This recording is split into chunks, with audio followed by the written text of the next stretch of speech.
Hi guys, I'm Kasha. Welcome to my channel, to my bookland, and to my coffee times. And today I bring you the new book releases for the month of September. It's coffee time! Now this is the last video that I'm going to be recording before going on holidays. By the time that you see this video, I'm gonna be at the end of my holidays.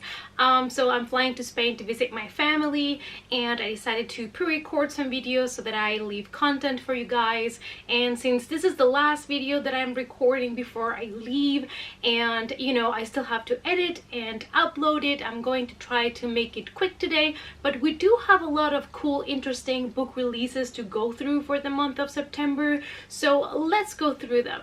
So for the 3rd of September, we're getting a couple of releases, so let's go through those first. On the 3rd of September, we have American Royals by Catherine McGee, and this is a YA contemporary romance. All I know about this book is that it is based in a supposed universe in which America would have a royal family, and there would be, I think, 2 girls that are trying to get the prince. That's all I know, but it sounded interesting. We also have Well Met by Jen DeLuca, which is an adult romance contemporary. And this sounds so good that I cannot wait to read this one. It is basically a story. It's going to be hate to love, which I love that trope when done right. And basically it's this girl that her sister is in an accident, so she moves back to town to help her sister recover. And while she's there, she starts working in this Renaissance fair. Sounds amazing, right? And there is like a school teacher or a professor or something that she kind of hates, but we all know that they're gonna end up making out. And like I said, I really love the trope hate to love, so cannot wait for this one. Next we have The Girl the Sea Gave Back by Adrienne Young, and this is a YA contemporary. And if I am not wrong, she's the author of Sky the Deep, that I wanted to read because it was kind of like a Viking story, and it's on my TBR for 2019, but I still have not got to it. So basically this girl is found at the sea and she's being adopted, and later on they realize that she has a gift that she can see the future. So sounds something, you know, sort of typical for a fantasy story, but I do love these kinds of stories where people don't know where they came from, they end up somewhere else, they realize they have a gift. Sounds really cool. Next we have Serpent and Dove by Shelby Myhurin,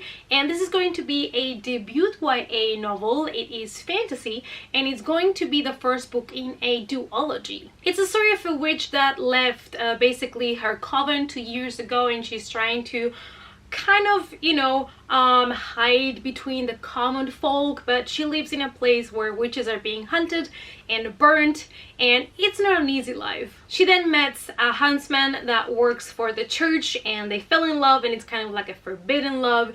It sounds interesting. It sounds a little bit different from other, you know, premises from other books, so it might be one of the fantasy ones that I might still check out this year. We also have Tunnel of Bones, which is the 2nd book following City of Ghosts by Victoria Schwab, and this is a middle grade paranormal supernatural kind of story, and I really love the first one, so I've been really waiting for the 2nd one. The cover when it was revealed was amazing, and I just can't wait. We're following the story of Cassidy Blake. Her parents are kind of, you know, a little bit like paranormal investigators, and they kind of do TV programs about haunted places and things like that. And Cassidy one day realizes that she's able to cross the border between the world of living and the dead, which is called the Veil.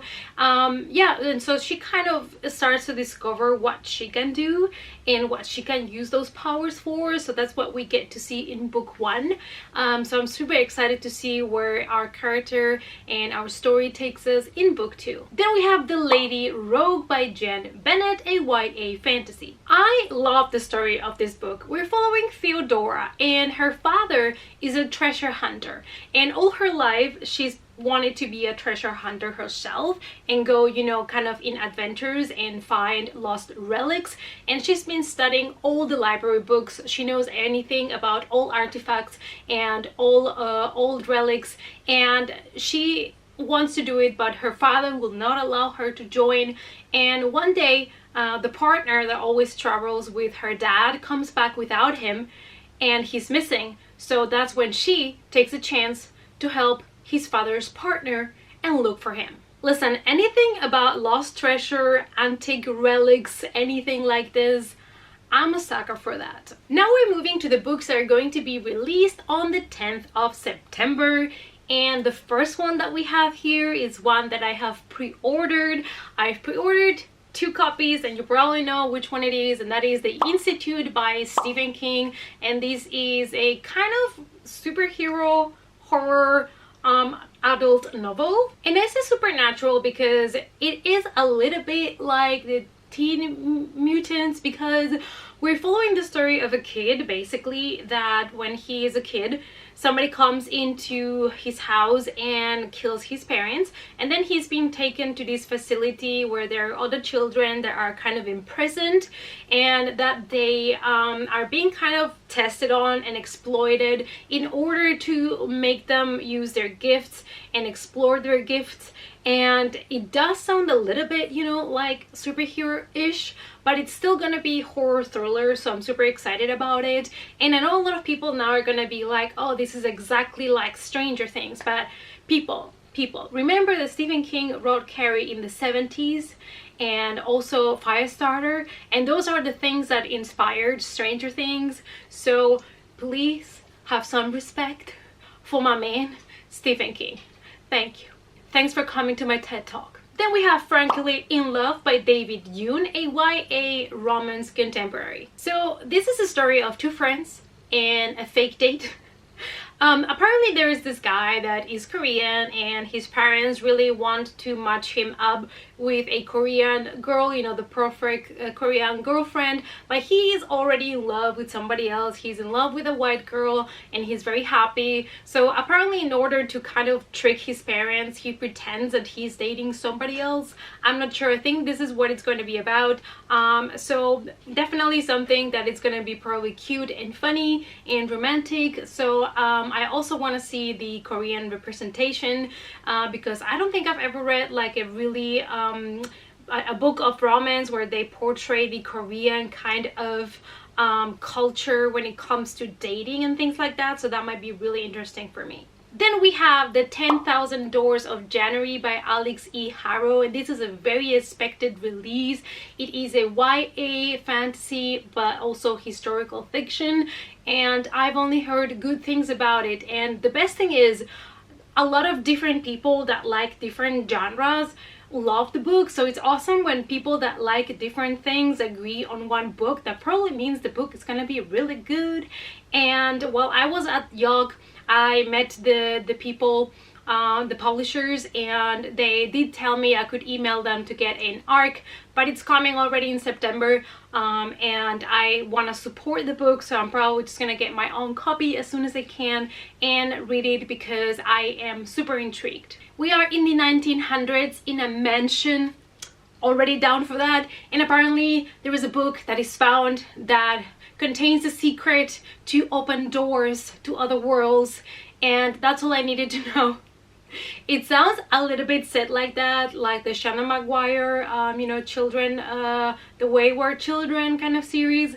But I am so excited for this one. I know there's also some representation, but don't quote me on that one. But I do think there is a character that is LGBT. I'm not really sure, don't quote me on that, but I just want to read this book. We also have Capturing the Devil by Kerry Maniscalco, and this is book 4 on Stalking Jack the Ripper. And this series, I've only read book 1 by now, but I'm gonna be reading the second book for the Monster-a-thon this September.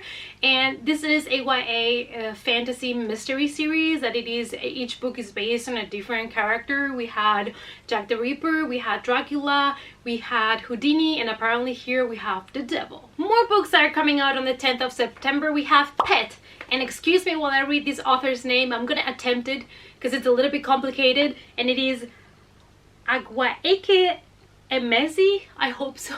And this is YA fantasy that includes LGBT characters, and I saw this book at Yelp in the UK, and the book was pitched to me, and I absolutely love what they were saying about the book. It is based in a world basically where there are monsters that come to hunt us and that need to be fought against, but the monsters are not real monsters but are things that humans do or something like this, and I was like, I'm down for that. We're living in a city where the children are being told that there are no monsters anymore, but one day this little girl finds Pet, and Pet is a monster that's made with horns and claws that comes out of a painting, and I mean, fantastic. And apparently Pet is there to fight against monsters, but nobody can see those monsters. So I mean, it sounds so original and so fantastic that it is definitely one of the 2019 releases still to come that I have most interest in. Also on the 10th, you guys, 15 years after The Handmaid's Tale, we're getting part 2. We're getting The Testaments by Margaret Atwood, and this is an adult science fiction book that it's going, I think, to catch up right after the first book, and everybody was waiting to know what was going to happen after that. Now I still have to watch the show. I bought season 1 finally, so I can already watch season 1, but I'm not sure if they stretched it after the end of the first book and they kept going like some series have done, hence Game of Thrones, or if they just decided to keep the story just based on the first book, because then it will be interesting to see what the series did and what Testaments is gonna tell us. Also on the 10th of September, we have a very expected book. Everybody in BookCon and Book Expo fought for this book, and that is Gideon the Ninth, and it is by Tamsin Moore, and it is book 1 of the 9th house, and it's adult LGBT science fiction fantasy. Wow, that was a mouthful. This is about lesbian necromancers in a palace in space. Like, do you need anything else in a gothic palace in space? Like, this already sounds like I'm here for it. So definitely one that I want to check out as well. Too many books that I want to check out until the end of the year, and I already have a huge TBR pile. Please send help. And the last book that comes out on the 10th of September has such a long name that I'm gonna have to read this one for you as well, and that is Will My Cat Eat My Eyeballs? Big Questions from Tiny Mortals About Death by Caitlin Doughty. It's a non-fiction science death humor book, and with this title, I don't read too much non-fiction, but when I saw this book coming up as a new release, I was like, I'm gonna need that one because I think this is going to be my kind of humor, so it's one that I would like to check out. So the writer of the book, it's actually a funeral home director, so she's kind of like a mortician. She knows what's going on, and she wants to explore in this book the typical questions that people ask all the time about death and all of these things, and I'm always been somebody that's fascinated with the topic of death because it's basically one of the only things that it's always going to be a mystery for everybody, and something that nobody can really figure it out what it is and where we go and what happens, and so I'm always super intrigued to read about it. On the 17th of September, we have The Babysitter's Coven, and it's going to be number 1 in a series. It is by Kate M. Williams, and it is a YA paranormal fantasy. We follow the story of 17-year-old Esme, and she needs money, so she decides to start this babysitters club. But she's also a witch, and she's also at the same time kind of trying to save the world from evil. It is said to be a mix from Adventures in Babysitting and Buffy the Vampire Slayer just together. So that sounds like an interesting mix, and it's definitely something that sounds interesting. And the last one that I have for you comes out on the 19th of September, and it's called The Deathless Girls by Kieran Millwood Hargrave, another, mouthful of a name.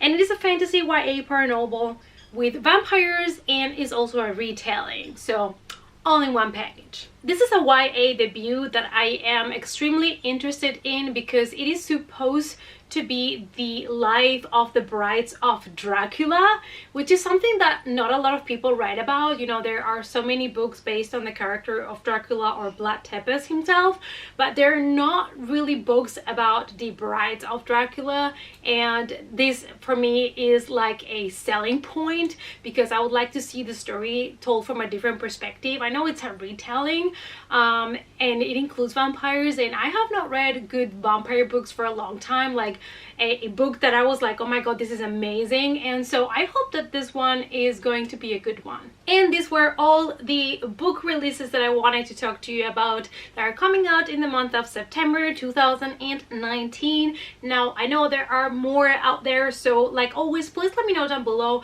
if you know of any other releases you think that I might like, and also let me know which of the ones that I have mentioned are you more interested about.